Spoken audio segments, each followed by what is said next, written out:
on the Good Friday, right, it was such a moonlight night. It was a beautiful night and it was a full moon.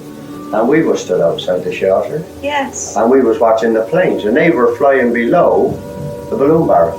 Right. Yeah, they were flying below. You could actually see the planes on the Good Friday. Of course, German reports of their operations differ from British. They claimed in one raid to have wiped out Bristol docks. American journalists go to see for themselves, and not being blind, they observe that the docks are not only still there, but quite a lot of shipping is using them.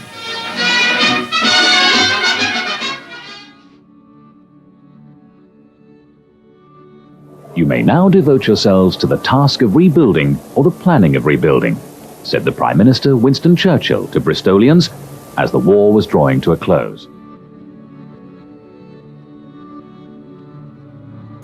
Just after the war, the pubs were chock-a-block because seamen tend to like a drink. I mean, I remember standing in the doorway of a pub lunchtime, but I like to hear the singing.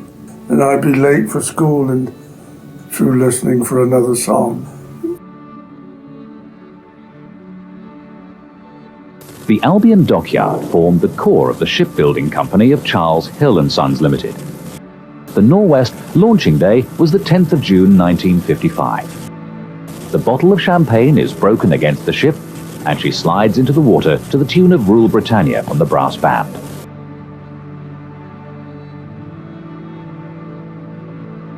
It's exactly 40 years ago today that the SS Great Britain came home to Bristol, where she's been transformed from a wreck.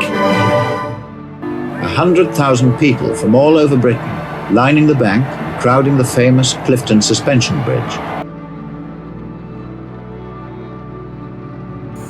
And the Bristol docks was dying because of the size of the cargo boat getting too big to handle the river. And so the dockers around Hotwells and Bristol, they would walk to Avonmouth to get a day's work.